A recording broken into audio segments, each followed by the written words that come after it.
نقشه ساختمان جهان است که در برابر خلاقیتش تنها حیرت متواضعانه ما برانگیخته می شود. فقط یکی از اعجازهای طبیعت که در هر جزء آن تمامی عظمتش پنهان شده است.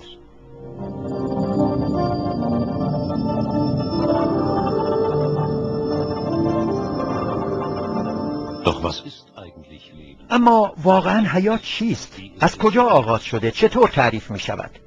این ارگانیسم هایی که روی سطح این باکتری کنار هم قرار گرفتند ویروس ها هستند و باکتریوفاگ ها نامیده می شوند.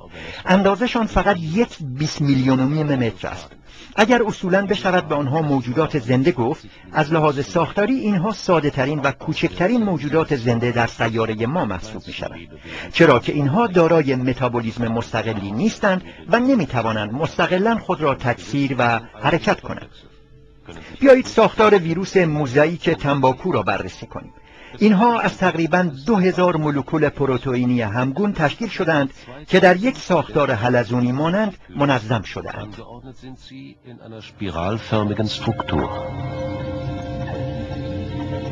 ولی این ساختارهای ریز چگونه خود را تکثیر می‌کنند؟ در قسمت سر این باکتریوفاگ یک مولکول که به شکل مارپیچی کلافه شده وجود دارد که حامل ماتریال ژنتیک برای بازسازی ارگانیسم است و خود سر از 4 پروتئین تشکیل شده است. یک ویروس نمیتواند خود مستقلاً تغییر مکان بدهد، بلکه میگذارد که آب او را با خود ببرد تا اتفاقاً با یک باکتری برخورد کند و وقتی با لنگر انداختن روی باکتری پاهایش به باکتری متصل می شود، بخشی از پروتئین هایش تغییر می کنند. دم او هم شبیه یک فنر تغییر شکل می دهد و به این ترتیب هسته خود را به باکتری تزریق می کند.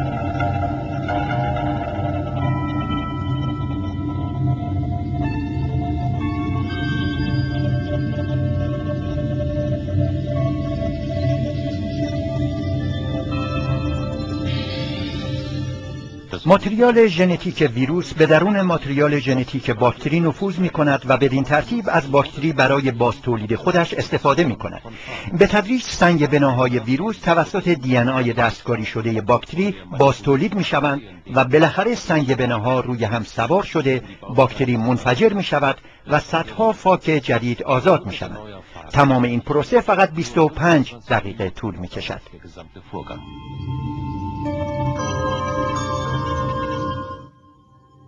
به نظر می رسد که ویروس ها مرز بین ماده مرده و زنده را تشکیل می دهند. آنها فقط به چند مولکول برای بازتولید خودشان احتیاج دارند. باکتری های بزرگتر از جثه خودشان. اولین جانوران تک‌سلولی که روی کره زمین ما شناور بودند از نظر تکامل چیزی شبیه باکتری های امروزی بودند. زمان بسیار کوتاهی در تاریخ کره زمین لازم بود تا حیات دریای اولیه کره خاکی را فتح کند، اما انبار غذایی یعنی ذخیره گلوکوزی محدود بود و گرسنگی حیات تازه به وجود آمده را تهدید به نابودی می‌کرد. در اینجاست که زیر فشار گریزناپذیر انتخاب طبیعی و یافتن راهی برای ادامه حیات تحولاتی در ماده ژنتیکی ایجاد می شود. راه حل معمای پیچیده وصل شدن و استفاده مستقیم از انرژی خورشیدی بود. در درون سلول یک سطح مرزی جدیدی به وجود آمد و در آنجا سلول آغاز به تولید گلوکوز مورد نیازش کرد و این آغاز فتوسنتز است. گلوکوز از گاز کربونیک، آب و نور خورشید به دست می آید، یعنی از عناصر ابتدایی سازنده اتمسفر اولیه و دریای اولیه. اما فتوسنتز همزمان اکسیژن آزاد دفع می کند. اگرچه اکسیژن برای اولین فرم‌های حیات شدیداً سمی است، اما برای سیر بعدی تکامل سرنوشت ساز است. اکسیژن دفع شده بر روی اکثر سلول‌های اولیه تأثیری کشنده دارد. کل این پروسه چند صد میلیون سال طول می کشد، شاید هم بیش از 1 میلیارد سال، چرا که اکسیژن آزاد ابتدا توسط ترکیب‌های غیرعالی جذب می شوند. اما بالاخره سلول‌ها موفق می شوند از اکسیژن برای تجزیه کامل گلوکوز استفاده کنند و در نتیجه فقط مولکول‌های بی انرژی گاز کربونیک و آب بر جای می مانند و به این ترتیب تنفس اختراع می شود. در درون سلول شبیه کلروپلاست‌ها سطوح مرزی تفکیک می شوند تا خردگی‌ها و موج‌ها سطح عکس‌العملی را چند برابر می کنند.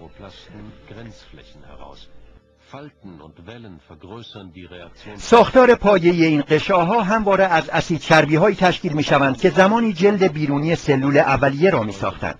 اینها زنجیره تنفسی ATP پر انرژی را تولید می‌کنند که می‌توان آن را واحد پول جهان شمول حیات نامید. این ساعت تولد تمام میتوکندرین های امروزی و شش اولیه است. در اینجا یک سیکل گردشی به وجود می آید که تا امروز هم ادامه دارد، یعنی فتوسنتز و تنفس سلول که در ماتریال ژنتیک ثبت و توسط غشاء مخصوصی کاتالیزه می شود.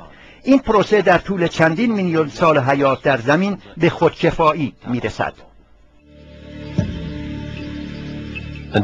گام بعدی تکامل تولید اوکاریونت هاست، یعنی وحدت کلوروپلاست ها و میتوکندراهای اولیه در یک سلول. اینها پیش از این به عنوان باکتری های مستقل در کنار یکدیگر میزیستند. به این ترتیب است که اولین سلول با یک هسته خوب تکامل یافته به وجود می آید.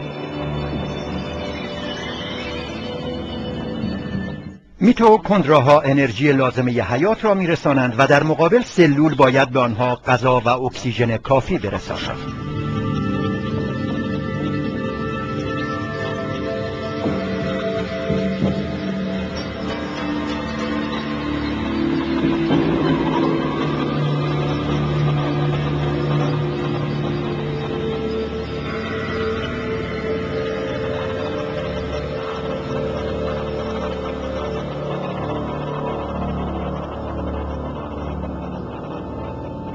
چند صد میلیون سال لازم بود تا این اختراعات بتوانند خود را تثبیت کنند، اما در حدود 700 میلیون سال پیش جهش بعدی تکامل اتفاق افتاد.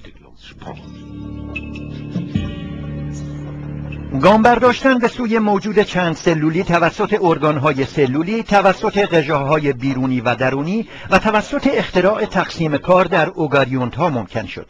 ابتدا سلول ها فقط به طور آزاد در کنار یکدیگر اتراق می‌کردند، اما در نهایت در گروه‌هایی با هم متحد شدند و از استقلال خود کاملا صرف نظر کردند. دیگر آنها در دریای اولیه تنها نیستند، آنها از بزرگی مشترکی که در نتیجه اتحاد به وجود آمده استفاده می کنند تا از خود دفاع کنند، تندتر شنا کنند و یا بهتر شکار کنند.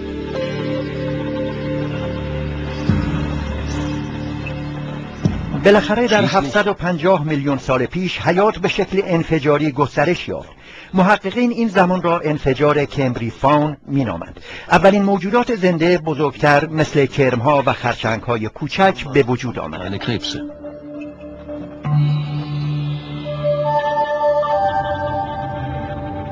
اینجا صخره‌های گرافیت بورگز در ویلز است، یک معدن واقعی کشف برای دیرینه شناسان.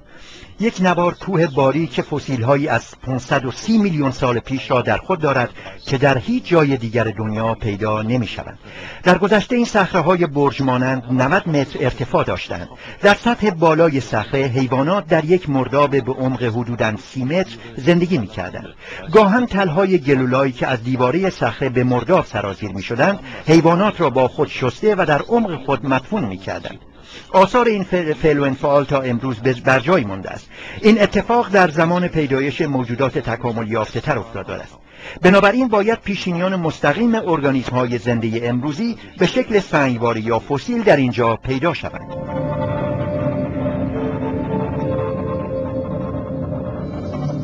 آیا این موجود عجیب و غریب بستگان مدرنی ندارد؟ محققین نام هالوسیگیانا را برای او که در بیش از نیم میلیارد سال پیش در آبهای مسطح حاشیه‌ای میزیست گذاشتند. یافته‌های گرافیس بورجس تنوع شگفت‌انگیزی از ساختارهای آناتومیک و اشکال ساختمانی را عرضه می‌کند که از هر آنچه که دنیای امروز می‌توان در آن یافت بسیار فراتر می‌رود. در بررسی تقریباً 25 نقشه ساختاری این فسیل‌ها مشخص شد که امروز فقط 5 نوع از آنها به حیات ادامه می‌دهند. اینها موفقیت تکاملیشان را تنها مدیون سرزندگی و انعطاف ویژه‌شان نیستند، بلکه ظاهراً بقای آنها تصادفی است. حیات در دریا به وجود آمد و ارگانیسم ها برای میلیاردها سال دریا را ترک نکردند، اما فشار رقابت بیشتر می شد. حیات برای ادامه بقا در جستجوی راه‌های جدیدی بود. بالاخره ارگانیسم ها یک فضای جدید را فتح کردند، خشکی ها را. اولین ساکنین خشکی‌ها گیاهان بودند، سپس حشرات و بعد از میلیون‌ها سال ماهی‌ها بالهای خود را بر روی زمین سخت گذاردند. ماهی‌ها در ابتدا در آبهای شیرین زندگی می‌کردند و دارای شش بودند. بالهای پرده‌دار داشتند و مدت کوتاهی پس از گیاهان در مناطق مردابی ساکن شدند. ظاهراً یکی از اولین نوع این ماهی‌ها اسکیوستکا بود و امروز فسیل آن در رسوبات آب شیرین 35 میلیون ساله گرونلند پیدا شده است. این حیوان دارای پاهایی بود که با آنها میتوانست روی زمین راه برود. او یک لبه بالی شکل در انتهای دمش داشت و ترکیب دندانهایش را از پیشینیان ماهیگونه‌اش به ارث برده است. حالا دیگر در خشکی‌ها